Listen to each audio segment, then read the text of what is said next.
Hai, apa kabar semuanya saudara? Selamat datang dalam segmen Kerinduanku. Doa kami agar kiranya firman hari ini boleh memberkati saudara dan mengubahkan kehidupan saudara.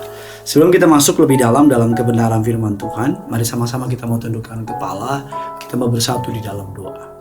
Bapa yang baik, Bapa yang kami kenal di dalam nama Tuhan Yesus, kami mau siapkan hati kami untuk diberkati oleh firman Allah. Berbicaralah melalui hamba-Mu, sebab kami siap untuk mendengarnya. Di dalam nama Tuhan Yesus, setiap kita yang siap untuk diberkati, sama-sama kita katakan, amin. Ini kita akan belajar dengan sebuah tema, kemenangan orang percaya. Lukas 10 ayat 17 dan 20. Kemudian ke-70 murid itu kembali dengan gembira dan berkata, Tuhan, juga setan-setan takluk kepada kami demi nama-Mu. Lalu kata Yesus kepada mereka, aku melihat iblis jatuh seperti kilat dari langit. Sesungguhnya aku telah memberikan kuasa kepada kamu untuk menginjak ular dan kalajengking, dan kuasa untuk menahan kekuatan musuh, sehingga tidak ada yang akan membahayakan kamu.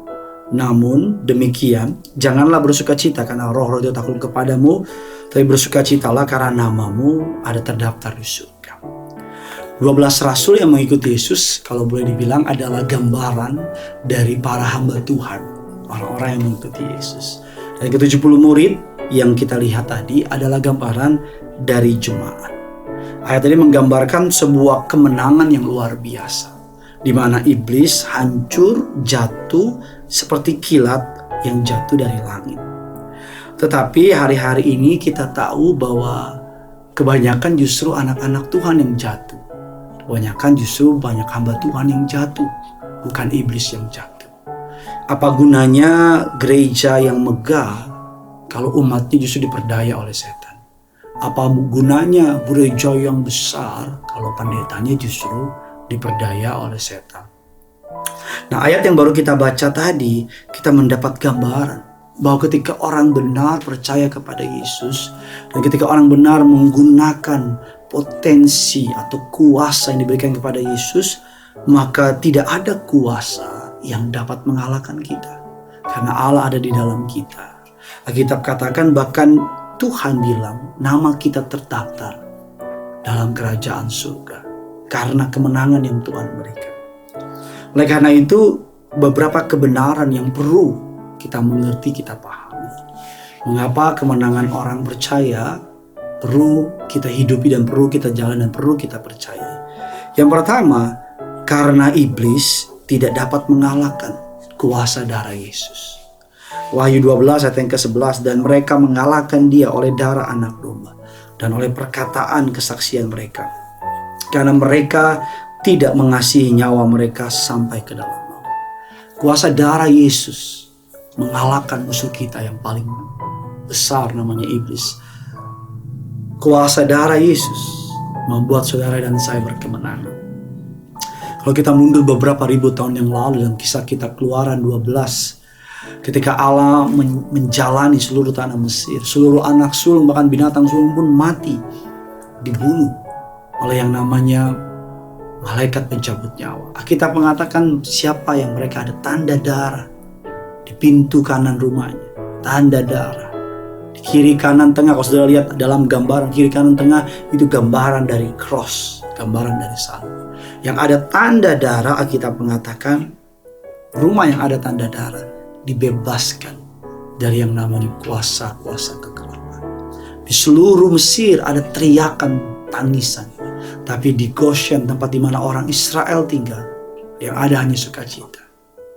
Wahyu 5 ayat 9 dan 10 mengatakan, dan mereka menyanyikan suatu nyanyian yang baru, katanya, engkau layak menerima gulungan kitab itu dan membuka meterai-meterainya. Karena engkau telah disembelih dan dengan darahmu engkau telah membeli mereka bagi Allah dari tiap-tiap suku dan bangsa dan kaum dan bangsa. Dan engkau telah membuat mereka menjadi suatu kerajaan, menjadi imam-imam besar bagi Allah kita. Dan mereka akan memerintah sebagai raja di bumi. Kuasa darah Yesus merubah status kita menjadi anak, menjadi imam, menjadi kerajaan-kerajaan, pemimpin-pemimpin, raja-raja bagi kerajaan Allah.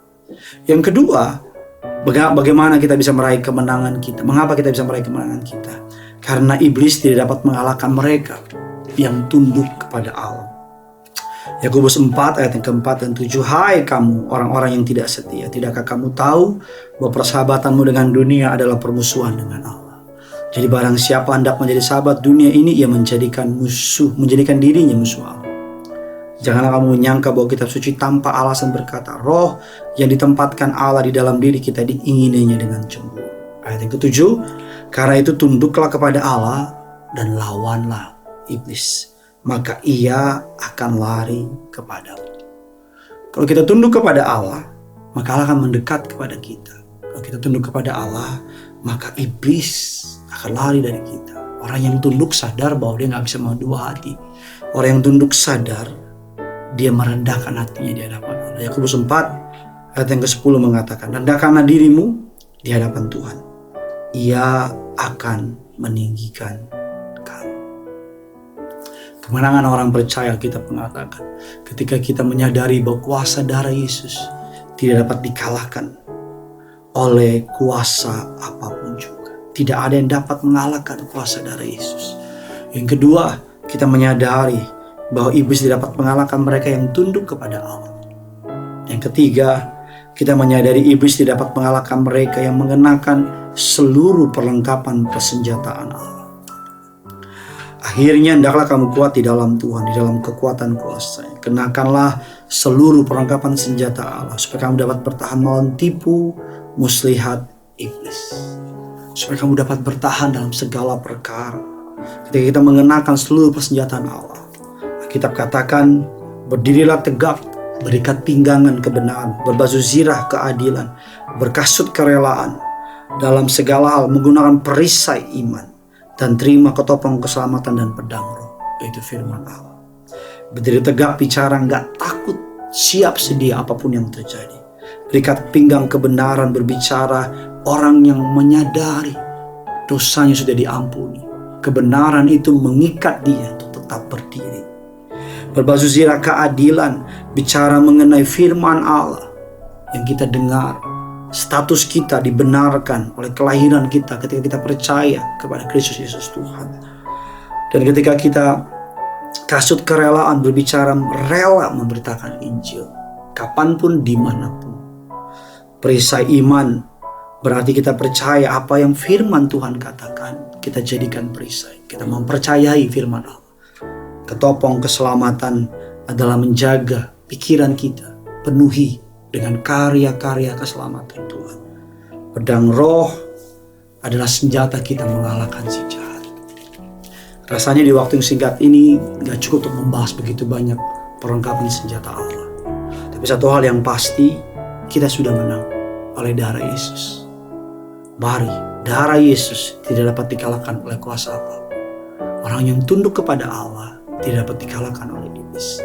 Orang yang mengenakan senjata Allah akan menjadi orang-orang yang berkemenangan. Bagikan kabar baik ini kepada mereka-mereka di luar sana, agar bukan hanya saudara diberkati, tapi orang lain juga boleh diberkati. Karena yang punya surga, crazy in love with you.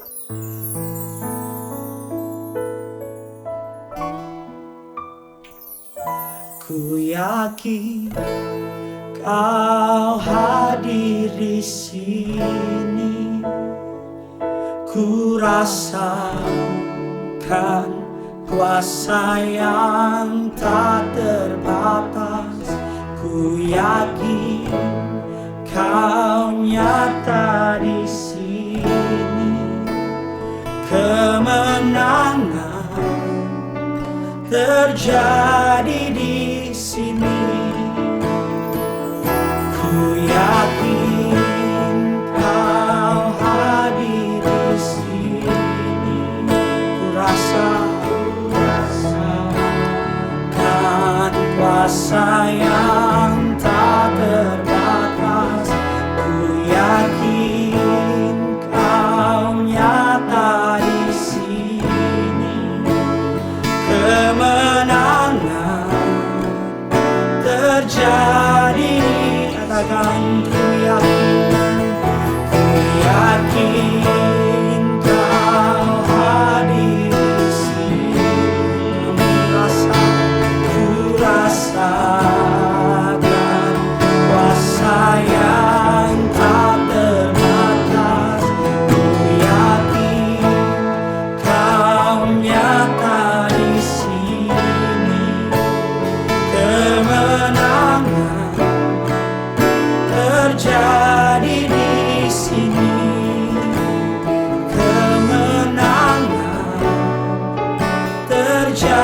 terjadi di sini. Kemenangan